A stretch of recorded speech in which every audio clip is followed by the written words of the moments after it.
CIA Director George Tenet was at Georgetown University today for a speech on intelligence before the Iraqi war. This is an hour.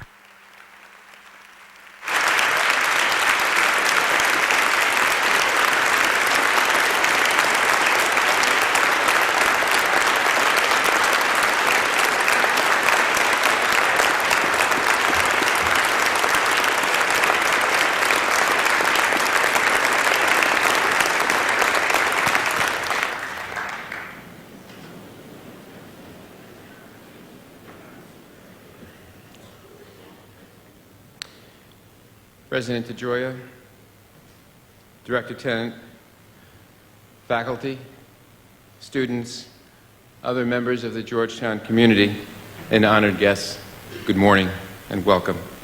My name is Bob Gallucci. I'm the Dean of the School of Foreign Service.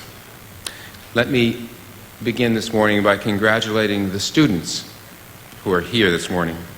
You should know, Director Tenet, that the selection process to get a seat here this morning was quite Darwinian, and you are looking at the fittest. But I am very happy to welcome you all here because this is at once a very special event and also an event that is quintessentially Georgetown, and if I may say so, especially appropriate to the School of Foreign Service. It is special because we have a senior official of the United States government, the Director of Central Intelligence, to address us, and we are honored to offer him our campus for this purpose. But it is also fitting that he will address at Georgetown University issues that go to the most significant foreign policy undertaking of this administration, America's intervention in Iraq, and the role of intelligence in the policy process. We are an international university with a student body and a faculty deeply interested in world affairs and in America's place in the world. Moreover, in the School of Foreign Service and in the university at large, we are committed to service, defined broadly to encompass service to our nation and to our fellow man. Director Tenet heads an agency committed to service, and I believe that this is a good time, good for those civil servants who work in the intelligence community, and for the rest of us, citizens who depend on their professionalism, for the director to address some of the critical policy questions that have arisen lately. I want to express my gratitude to the director for coming here this morning to share with us and the rest of the nation his thoughts on these issues. It is now my honor and pleasure to present to you Georgetown University's 48th President, John J. DeGioia.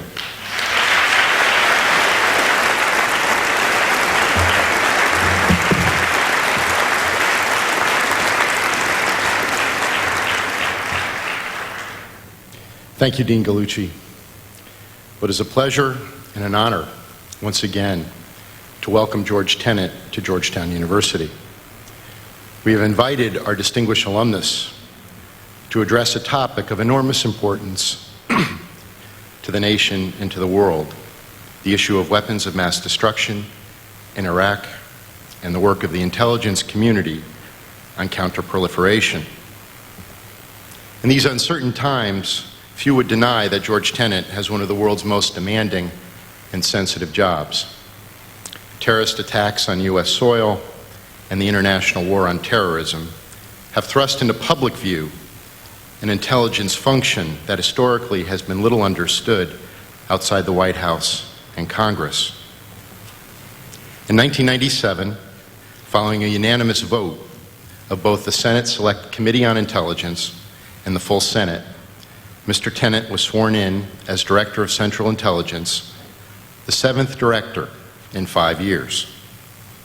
He immediately began to rebuild and modernize the intelligence community, a team of 14 foreign intelligence organizations, including the Central Intelligence Agency, to meet the needs of a post-Cold War global environment.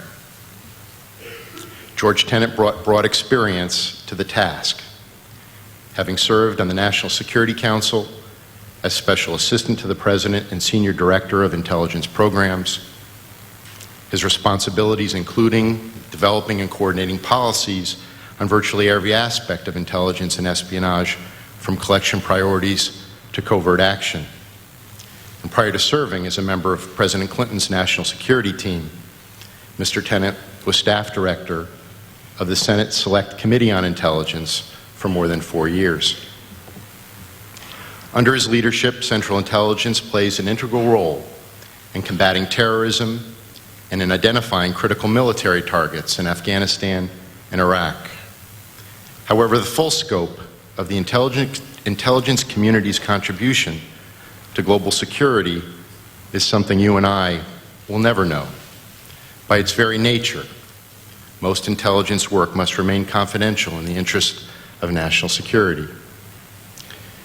The Georgetown community is proud to host George Tenet today, certainly because of his critically important role in the events of our time, but also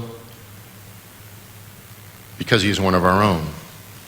He is a true son of Georgetown, a 1976 graduate of Georgetown School of Foreign Service, a loyal supporter of the university, a dedicated season ticket holder for Hoya basketball, and a personal friend. George Tenet arrived at Georgetown from Queens, New York, the son of Greek immigrant parents. He grew up working in his father's diner. He excelled academically and athletically at Georgetown, and after graduation he earned a master's degree in international affairs at Columbia University. Last spring, the School of Foreign Service awarded George Tenet a Doctor of Humane Letters honoris causa.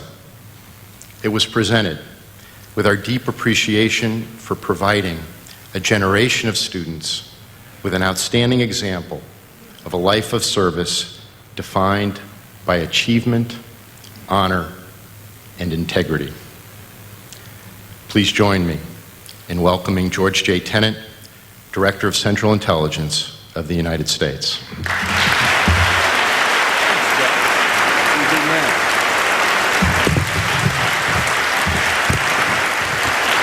Morning. Thank you. Thank you. Good morning. I've come here today to talk to you and to the American people about something important to our nation and central to our future.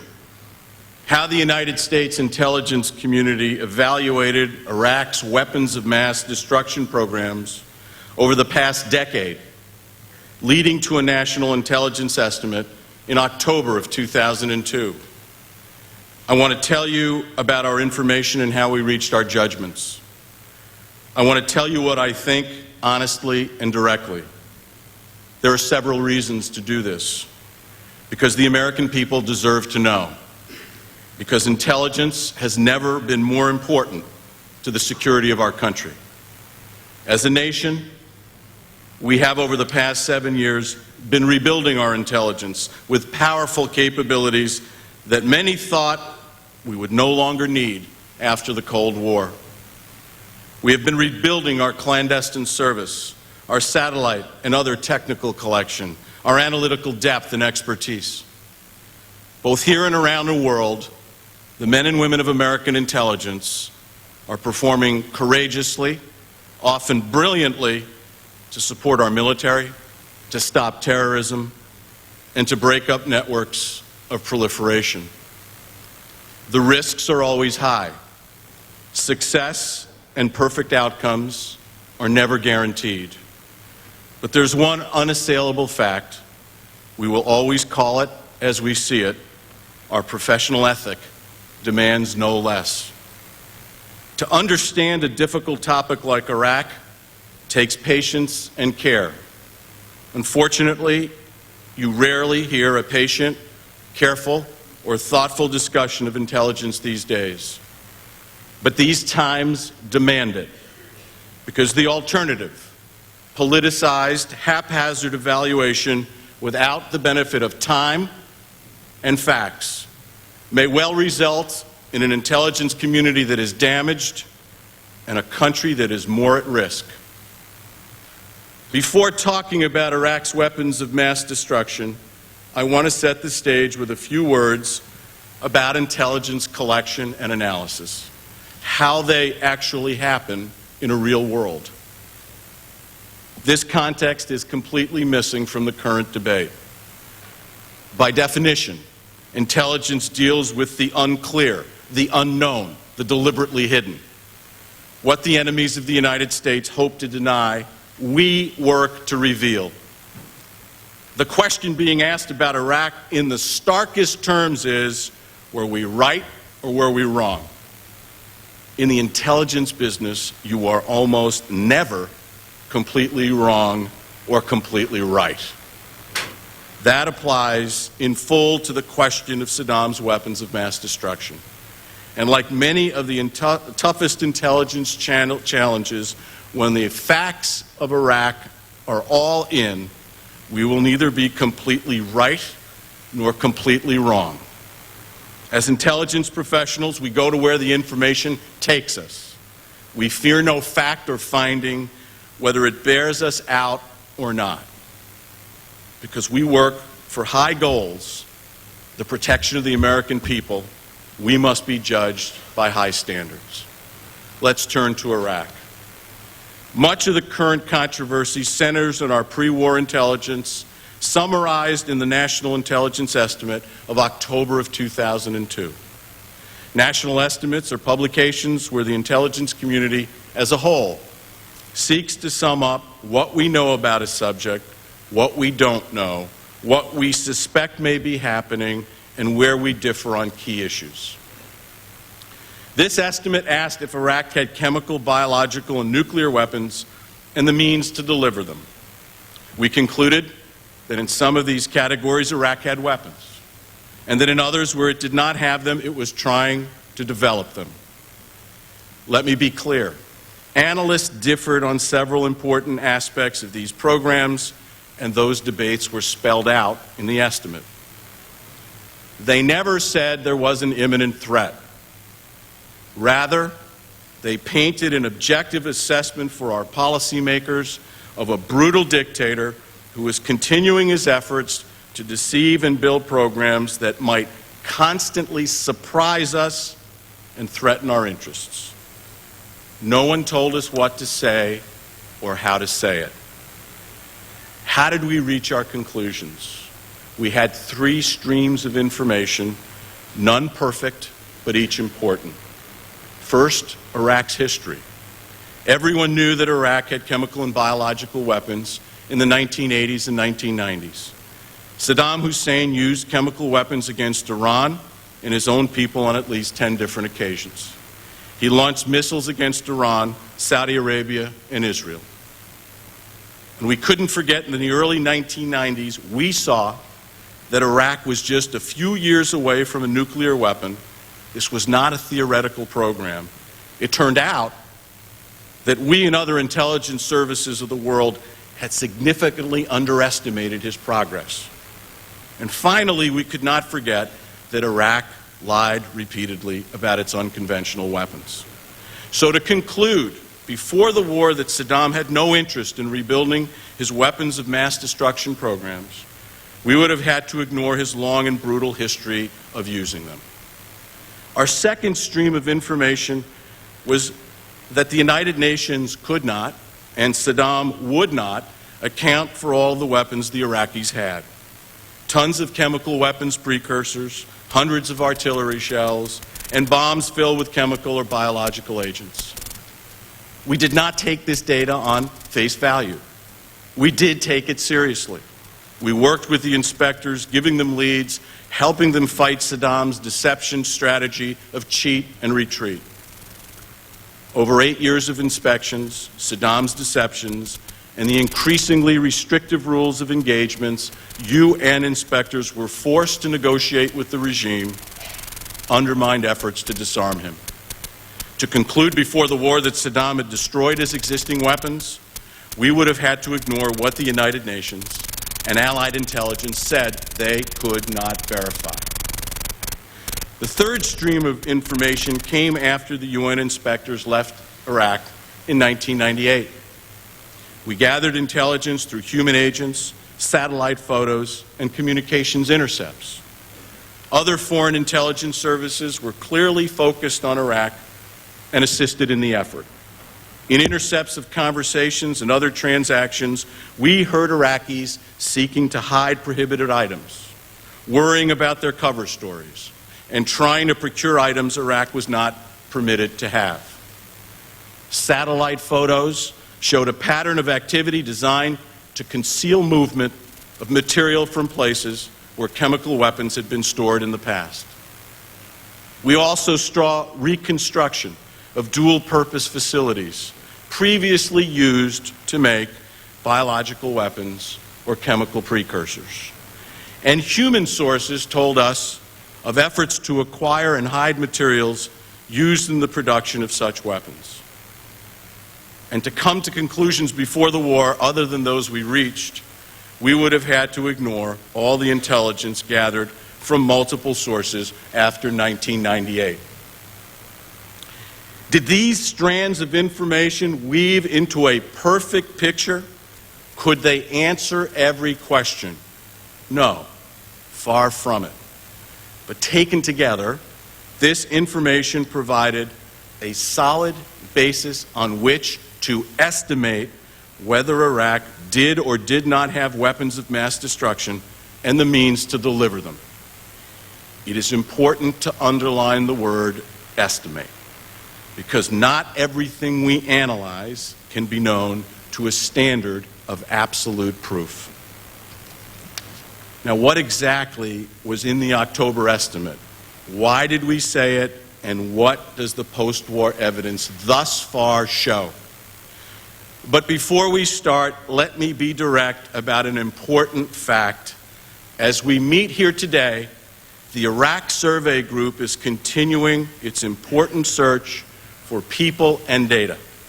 And despite some public statements, we are nowhere near 85% finished.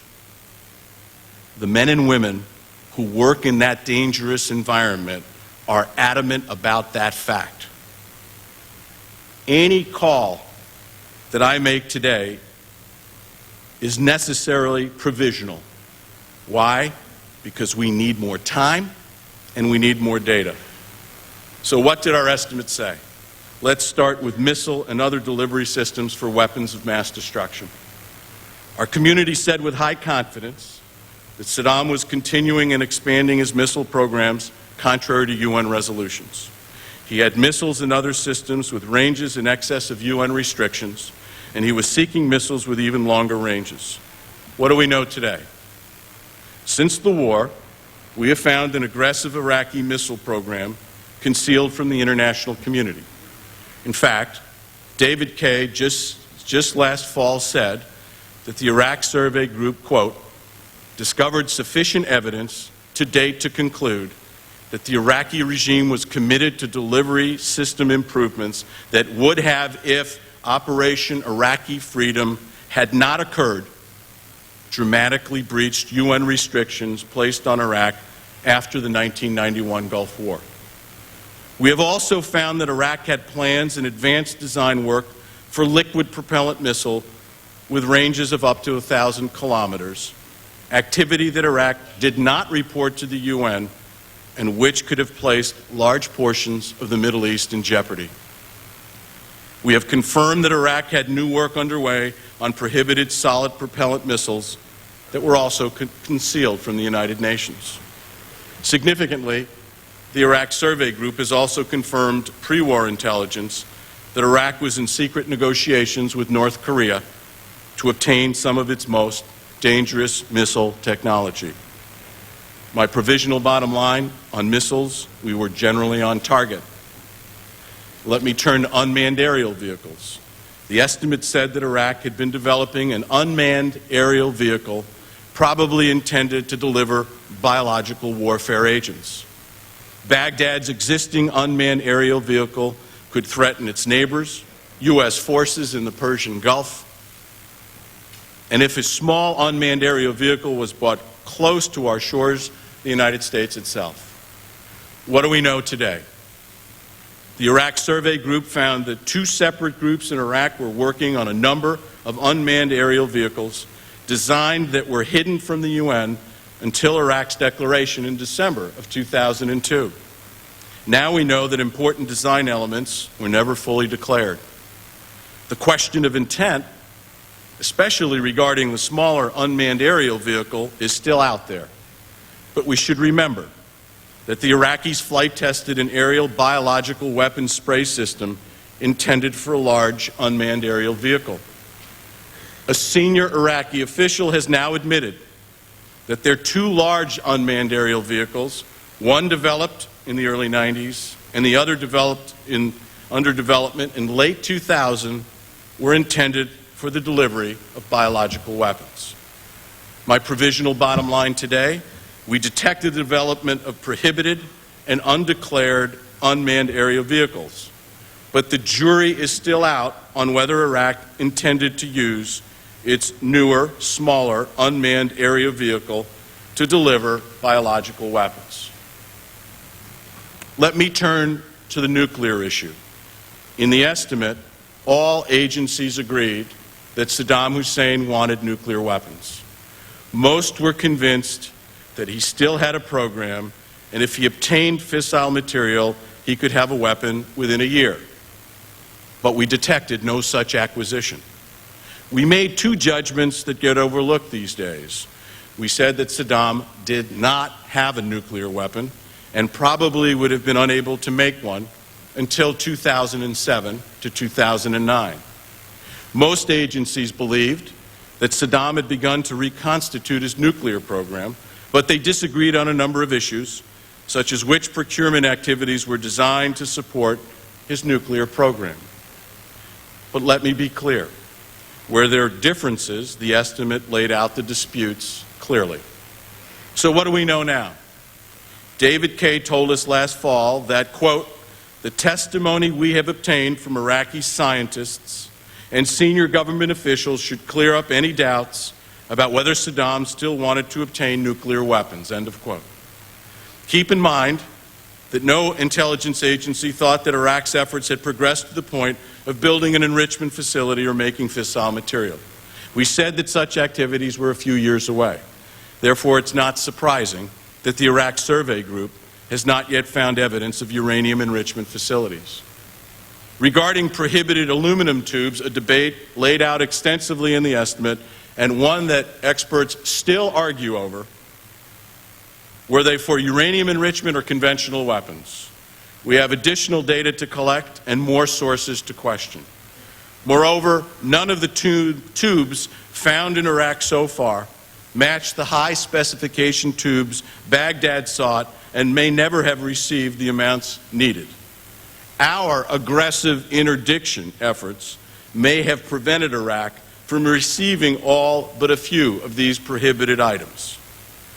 My provisional bottom line today: Saddam did not have a nuclear weapon. He still wanted one, and Iraq intended to reconstitute a nuclear program at some point. But we have not yet found clear evidence that the dual-use items Iraq sought were for nuclear reconstitution. We do not yet know if any reconstitution efforts had begun, but we may have overestimated the progress Saddam was making. Let me turn to biological weapons. The estimate said that Baghdad had then, and that all key aspects of an offensive program, research and development, production and weaponization, were still active, and most elements were larger and more advanced than before the Gulf War. We believed that Iraq had lethal biological weapons agents, including anthrax, which it could quickly produce and weaponize for delivery by bombs, missiles, aerial sprayers, and covert operatives. But we said we had no specific information on the types or quantities of weapons, agent, or stockpiles at Baghdad's disposal. What do we know today? Last fall, the Iraqi Survey Group uncovered, quote, "significant information, including research and development of biological weapons, applicable organisms, the involvement of the Iraqi intelligence service in possible biological weapons activities, and deliberate concealment activities." All of this suggests that Iraq, after 1996, further compartmentalized its program and focused on maintaining smaller covert capabilities that could be activated quickly to surge the production of biological weapons agents.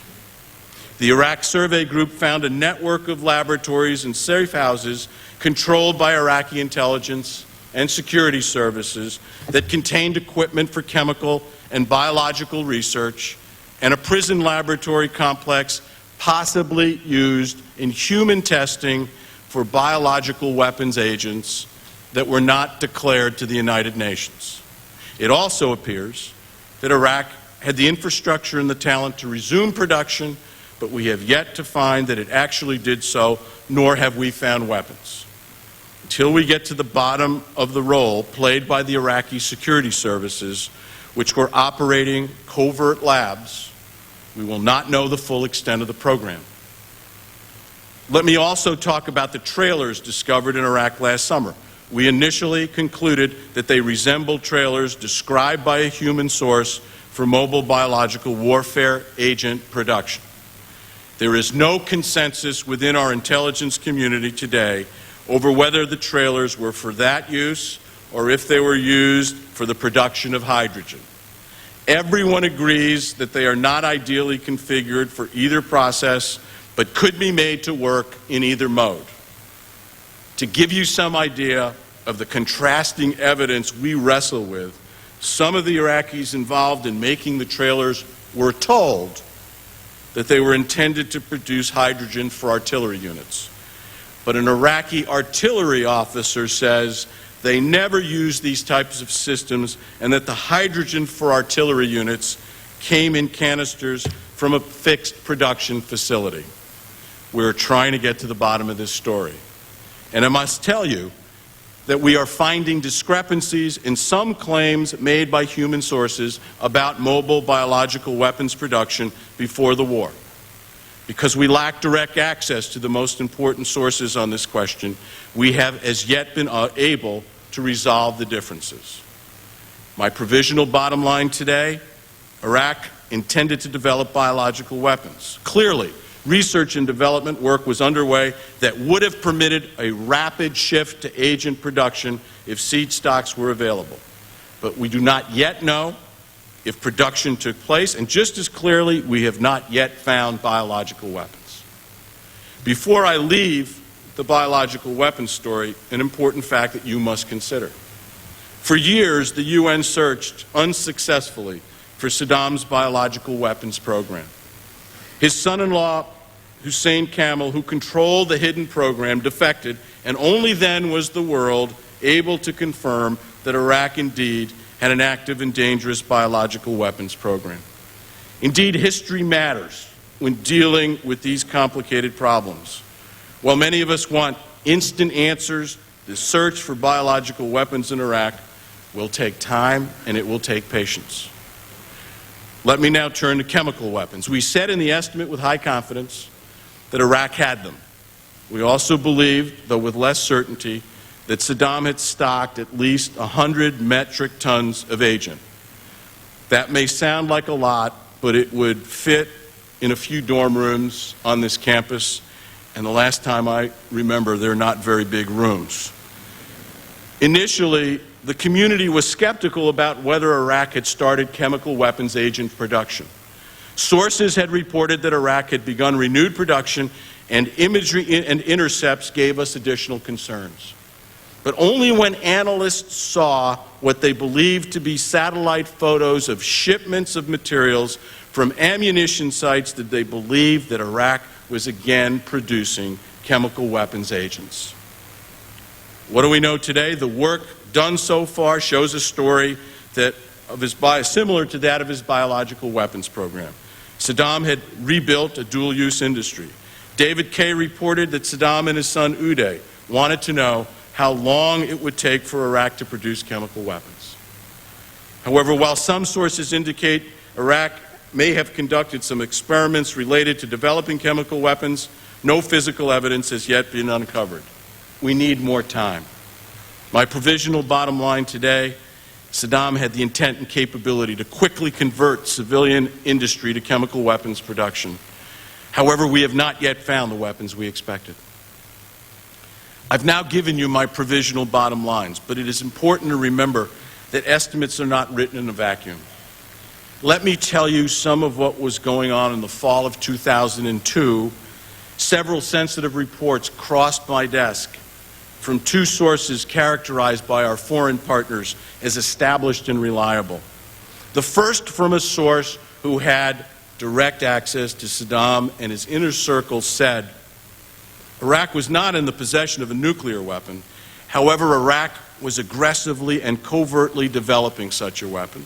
Saddam had recently called together his nuclear weapons committee, irate that Iraq did not yet have a weapon because money was no object and they possessed the scientific know-how. The committee members assured Saddam that once fissile material was in hand, a bomb could be ready in 18 to 24 months. The return of UN inspectors would cause minimal disruption because, according to the source, Iraq was expert at denial and deception. The same source said that Iraq was stockpiling chemical weapons and that equipment to produce insecticides under the Oil for Food program had been diverted to covert chemical weapons production. The source said that Iraq's weapons of last resort were mobile launchers armed with chemical weapons which would be fired at enemy forces in Israel. That Iraqi scientists were dabbling with biological weapons with limited success. But the quantities were not sufficient to constitute a real weapons program. A stream of reporting from a different sensitive source with access to senior Iraqi officials said he believed production of chemical and biological weapons was taking place, that biological agents were easy to produce and hide, and that prohibited chemicals were also being produced at dual-use facilities. The source stated that a senior Iraqi official in Saddam's inner circle believed, as a result of the UN inspections, Iraq knew the inspectors' weak points and how to take advantage of them. The source said that there was an elaborate plan to deceive inspectors and ensure prohibited items would never be found. Now, did this information make any difference in my thinking? You bet it did. As this information and other sensitive information came across my desk, it solidified and reinforced the judgments that we had reached and my own view of the danger posed by Saddam Hussein, and I conveyed this view to our nation's leaders. Could I have ignored or dismissed such reports? Absolutely not. Now, I'm sure you're all asking, why haven't we found the weapons? I've told you the search must continue and it will be difficult. As David Kay reminded us, the Iraqis systematically destroyed and looted forensic evidence before, during, and after the war. We have been faced with organized destruction of documentary and computer evidence in a wide range of offices, laboratories, and companies suspected of weapons of mass destruction work. The pattern of these efforts is one of deliberate rather than random acts. Iraqis who have volunteered information to us are still being intimidated and attacked. Remember, finding things in Iraq is always very tough. After the first Gulf War, the U.S. Army blew up chemical weapons without knowing it. They were mixed in with conventional weapons in Iraqi ammo dumps. My new special advisor, Charlie Dulfer, will soon be in Iraq to join Major Keith Dayton, commander of the Iraqi Survey Group, to continue our effort to learn the truth. And when the truth emerges, we will report it to the American people, no matter what. As Director of Central Intelligence, I also have an important responsibility. I have a responsibility to evaluate our performance, both our operational work and our analytical tradecraft. So what do I think about all this today? Based on an assessment of the data we collected over the past 10 years, it would have been difficult for analysts to come to any different conclusions than the ones reached in October of 2002. However, in our business, simply saying this is not good enough. We must constantly review the quality of our work. For example, the National Intelligence Council is reviewing the estimate line by line. 6 months ago, we also commissioned an internal review to examine the tradecraft of our work on Iraq's weapons of mass destruction. And through this effort, we are finding ways to improve our processes. For example, we recently discovered that relevant analysts in the community missed a notice that identified a source that we had cited as providing information that in some cases was unreliable and in other cases fabricated. We have acknowledged this mistake. In addition to these internal reviews, I asked Dick Kerr, a former Deputy Director of Central Intelligence, and a team of retired senior analysts to evaluate the estimate. Among the questions that we as a community must ask are, did the history of our work, Saddam's deception and denial, his lack of compliance with the international community, and all that we know about this regime cause us to minimize or ignore alternative scenarios? Did the fact that we missed how close Saddam came to acquiring a nuclear weapon in the early 1990s cause us to overestimate his nuclear or other programs in 2002? Did we carefully consider the absence of information flowing from a repressive and intimidating regime, and would it have made any difference in our bottom line judgments? Did we clearly tell policymakers what we knew, what we didn't know, what was not clear, and identify the gaps in our knowledge? We are in the process of evaluating just such questions, and while others will express the views on these issues sooner, we ourselves must come to our own bottom lines patiently. I will say that our judgments were not single-threaded. UN inspection served as a baseline, and we had multiple strands of reporting from signals, imagery, and human intelligence. After the UN inspectors left in 1998, we made an aggressive effort to penetrate Iraq. Our record was mixed. While we had voluminous reporting, the major judgments reached were based on a narrower band of data. That's not unusual in our business.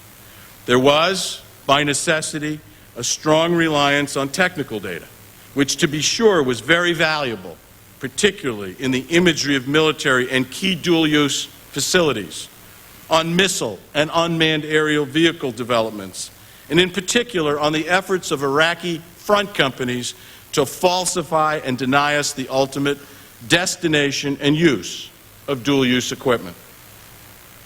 We did not have enough of our own human intelligence. We did not ourselves penetrate the inner sanctum. Our agents were on the periphery of WMD activities, providing some useful information. We had access to emigres and defectors with more direct access to these programs, and we had a steady stream of reporting with access to the Iraqi leadership come to us from a trusted foreign partner. Other partners provided important information. What we did not collect ourselves, we evaluated as carefully as we could. Still, the lack of direct access to some of these sources created some risk. Such is the nature of our business. To be sure, we had difficulty penetrating the Iraqi regime with human sources. And I want to be very clear about something. A blanket indictment of our human intelligence around the world is dead wrong. We have spent the last 7 years rebuilding our clandestine service. As Director of Central Intelligence, this has been my highest priority. When I came to the CIA in the mid-90s, our graduating class of case officers was unbelievably low. Now, after years of rebuilding our training programs and putting our best efforts to recruit the most talented men and women, we are graduating more clandestine officers than at any time in the history of the Central Intelligence Agency. It will take an additional 5 years to finish the job of rebuilding our clandestine service, but the results so far have been obvious. A CIA spy led us to Khalid Sheikh Mohammed, the mastermind of the September 11th attacks. Al-Qaeda's operational chief, Nashiri, the man who planned and executed the bombing of the USS Cole, was located and arrested because of our human reporting. Human sources were critical to the capture of Hambali, the chief terrorist in Southeast Asia, who organized and killed hundreds of people when they bombed a nightclub in Bali. So when you hear pundits say that we have no human intelligence capability, they don't know what they're talking about. It's important that I address these misstatements because the American people must know just how reliable American intelligence is on the threats that confront our nation. Let's talk about Libya, where a sitting regime has volunteered to dismantle its WMD program. Somebody on television said, we completely missed it. Well, he completely missed it. This was an intelligence success. Why? Because American and British intelligence officers understood the Libyan programs. Only through intelligence did we know each of the major programs Libya had going. Only through intelligence did we know when Libya started its first nuclear weapons program and then put it on the back burner for years. Only through intelligence did we know when the nuclear program took off again. We knew because we had penetrated Libya's foreign supplier network. And through intelligence last fall, when Libya was to receive a supply of centrifuge parts, we worked with the foreign partners to locate and stop that shipment. Intelligence also knew that Libya was working with North Korea to get longer-range ballistic missiles. And we learned all of this through the powerful combination of technical intelligence, careful and painstaking analytic work, operational daring, and yes, the kind of human intelligence that people have led the American people to believe we no longer have. This was critical when the Libyans approached British and U.S. intelligence about dismantling their chemical and biological and nuclear weapons programs. They came to the British and American intelligence because they knew we could keep the negotiations secret. And in repeated talks, when CIA officers were the only official Americans in Libya, we and our British colleagues made clear just how much insight we had into their weapons of mass destruction and missile programs. When the Libyans said they would show us their Scud-Bs, we said, fine, we want to examine your longer-range Scud-Cs. It was only when we convinced them that we knew Libya's nuclear program was a weapons program that they showed us their weapons design. As should be clear to you, intelligence was the key that opened the door to Libya's clandestine programs. Let me briefly mention Iran, and I will not go into detail. I want to assure you of one thing, that recent Iranian admissions about their nuclear programs validate our intelligence assessments. It is flat wrong to say that we were surprised by reports from the Iranian opposition last year.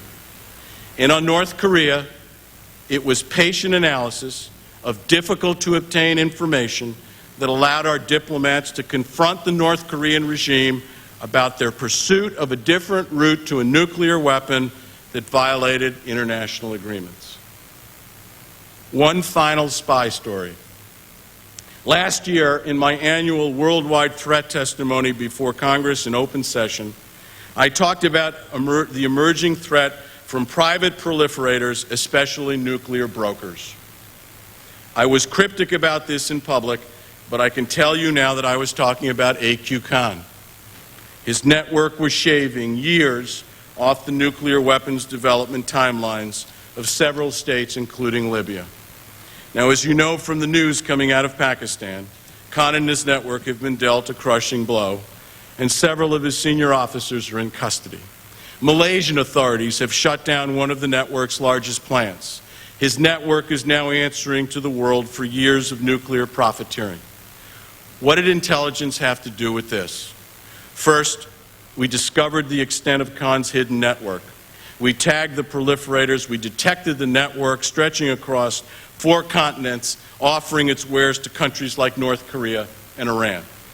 Working with our British colleagues, we pieced together the picture of the network, revealing its subsidiaries, its scientists, its front companies, its agents, its finances, and manufacturing plants on 3 continents. Our spies penetrated the network through a series of daring operations over several years. Through this unrelenting effort, we confirmed the network was delivering such things as illicit uranium enrichment centrifuges. And as you heard me say in the Libya case, we stopped deliveries of prohibited material. I welcome the President's Commission on Proliferation.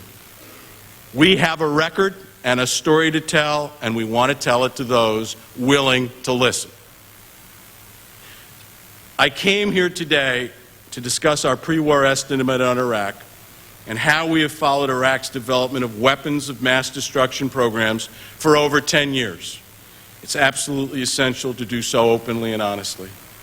I have argued for patience as we continue to learn the truth. We are nowhere near the end of our work.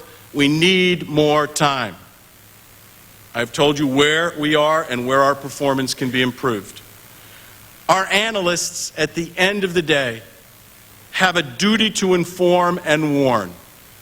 They did so honestly and with integrity when making judgments about the dangers posed by Saddam Hussein. Simply assessing stacks of reports does not speak to the wisdom experienced analysts brought to bear on a difficult and deceptive subject. But as all these reviews are underway, we must take some care. We cannot afford an environment to develop where analysts are afraid to make a call, where judgments are held back because analysts fear they will be wrong. Their work and these judgments make vital contributions to the country's security. I came here today to also tell the American people that they must know that they are served by dedicated, courageous professionals. It is evident on the battlefields of Afghanistan and Iraq. It is evident by their work against proliferators. It is evident by the fact that well over two-thirds of al-Qaeda's leaders can no longer hurt the American people. We are a community that some thought would not be needed at the end of the Cold War. We have systematically been rebuilding all of our disciplines with a focused strategy and care. Our strategy for the future is based on achieving capabilities that will provide the kind of intelligence that the country deserves. The President has ensured that this will be the case. We constantly learn and improve, and at no time will we allow our integrity or our willingness to make tough calls ever be compromised. I want to thank you for your patience. I want to thank you for listening through a lot of details. It's always great to be back at a place I love, the greatest university in America. Let's beat Villanova tonight. God bless you.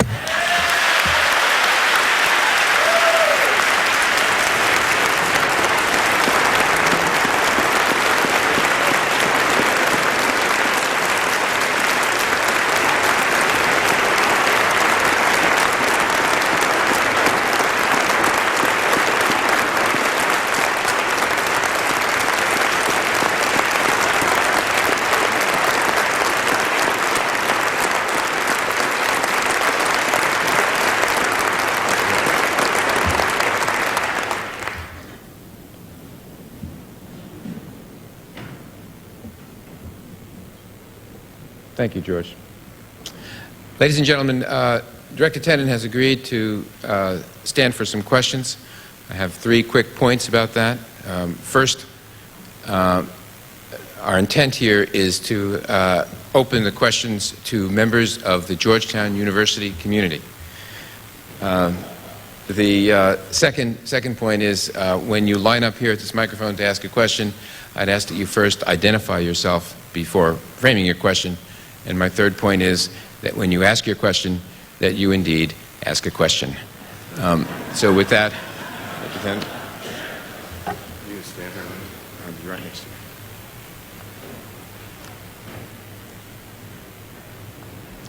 Good morning, Director Tenet. My name is Clay Swisher. Under both Presidents Clinton and Bush, you played an unusually strong role in U.S. mediation efforts to bring a final resolution to the conflict between Israelis and Palestinians. Is it your best judgment that U.S. national security interests were best achieved by the Clinton administration's decision to levy blame against one man, Yasser Arafat, following the collapse of Camp David in July 2000? Has the Bush administration really made the U.S. safer in terms of removing the major friction point between the U.S. and the Arab and Muslim world by pinning the legitimate aspirations for Palestinian freedom on the isolation of one individual? Well, I think that, first, I'm glad I'm no longer involved in this issue and never really excited to speak about policy, but I'll say this. We have, over 2 administrations, made a concerted effort to bring people together. Unfortunately, you have to bring people together with common, like-minded objectives that they do want to live side by side, that they do want to have 2 states live in peace. And the bottom line here is, unless both sides, and the burden here on Mr. Arafat and the Palestinians is considerable, they must prove that they're willing to sit side by side with the Israelis and engage in the kind of constructive security arrangements that we fostered between 1998 and 2001. Unless we get a commitment to stop terrorism and to seriously talk about not just the aspiration of the Palestinian people, but the security of the Israeli people in a way where we have 2 parties firmly committed to a common objective, we're not going to get anywhere. And it can't be a game, and people have to show the color of their money and their intent when they come to a table. So that would be my answer. Thank you, Mr. Tenet. Christopher Steinitz, I'm with the Arab Studies Program, Master School of Foreign Service. I think you've done a good job of outlining why the issues today do not constitute an intelligence failure. However, how do you think realistically this issue will be perceived in the future by the international community? Well, I think that the interesting piece, of course, is the international community itself, through the United Nations and its inspection process over the years, clearly understood the nature of this regime. They clearly understood the deception and denial that this regime had engaged in, and they clearly were frustrated by what Saddam Hussein would not comply with. They clearly recognized that even the data declaration he provided us in 2002 was phony. And at the end of the day, they have now learned from the Iraqi survey group that Saddam Hussein was in material breach of Resolution 1441. Now, here's the problem we have when we talk about issues as difficult as this. How long do you let, and this is a policy decision, our policymakers made a different choice. How long do you let material breach, deception, and denial go on before you're risked with the kind of surprise that I can never fully and 100% predict? This is the question we were faced with. And the international community may have different views, but they can't walk away from the record the international community developed about Saddam Hussein himself. Good morning, sir. My name is Frank Vargas. I'm a freshman here in the School of Foreign Service. My question is, given the kind of vigorous defense you've just made of the American intelligence community, how can you argue that if the American intelligence community had to make such a judgment call that other allies of the United States were not able to reflect the same judgment call and make similar decisions? Well, actually, I would say that you're incorrect about that, because none of the countries and allied services that we were working with in the time saw this any differently. We were all working together. We all believed he had chemical and biological weapons. So the notion that what people don't understand is, just as we build military coalitions and diplomatic coalitions, there is a coalition of intelligence services with like-minded interests around the world who are trying to get to the truth. And I would say that if I went to my principal foreign partners, and not just the British, Middle Eastern services, other European services, none of us called it any differently. I would also say the front part is, what I was trying to do today is defend our community to the American people, but be absolutely honest in telling you what we said and didn't say in this estimate. Thank you. Thank you.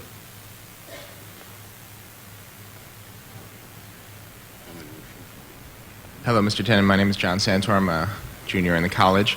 You've presented a very sobering view of the intelligence community today. My question involves elements that are technically outside of the intelligence community.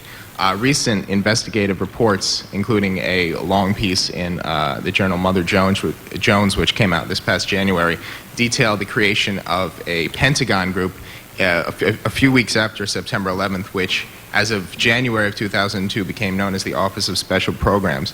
And it contained prominent neoconservatives with direct ties to Dick Cheney and members of the administration. This group was shown to have a clear political agenda, to have influenced people in the intelligence community, and definitely used gross intelligence to promote their case. So my question is, can you confirm or deny the existence of such a Pentagon group? And if so, how can we prevent small ideological groups from influencing intelligence estimates? Well, I haven't read Mother Jones in a while, but let me say this. I'm the director of Central Intelligence. The President of the United States sees me 6 days a week, every day. I tell him what the American intelligence community believes. There are always people all around town. There's gambling in this casino. Everybody has different views of what the intelligence means or doesn't mean. I can tell you with certainty that the President of the United States gets his intelligence from one person and one community, me. And he has told me firmly and directly that he's wanted it straight and he's wanted it honest and he's never wanted the facts shaded. And that's what we do every day. The rest of it, I don't know.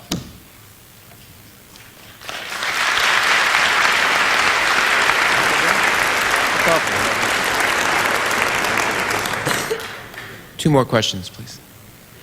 Good morning, Director Tenet. Let me first say thank you for your last 7 years of service. My name is Ned Moran. I'm in the Security Studies program getting my master's degree.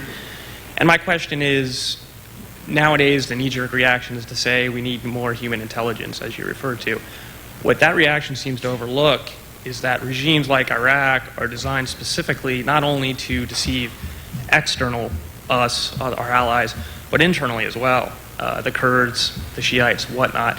So how do you solve that problem? How do you figure out exactly what the regime is trying to do when they're in fact deceiving themselves? Well, you've settled on one of the greatest problems that we face as intelligence professionals, working against a problem of deception and denial while you're working against a target, whether it's Iraq or any other country. I can only tell you there's no perfection in the business that we engage in.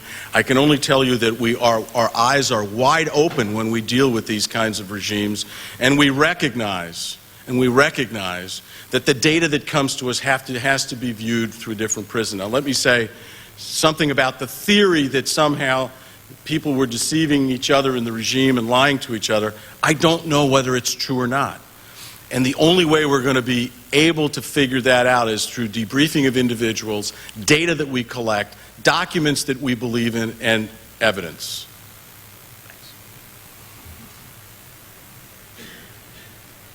Good morning, Director Tenet. My name is Nicholas Mead. I'm in the class of 2007 for SFS.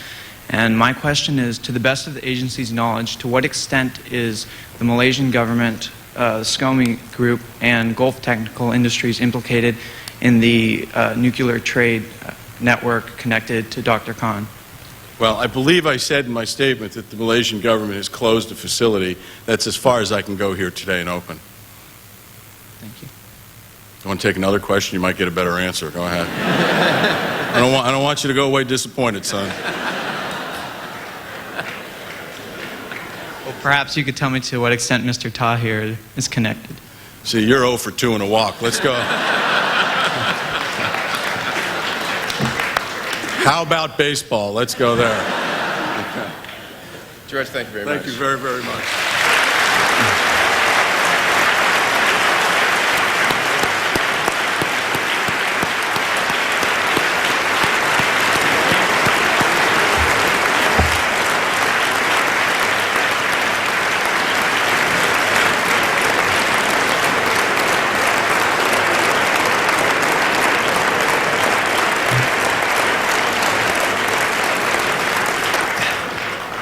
Director Tenet, thank you very much. An awesome performance. We all appreciate it. For those of you who wanted to ask questions, we apologize. The director does need to leave. I would ask you, please, extend the courtesy of letting the director and his party leave before you get up to leave the auditorium. Thank you all for coming.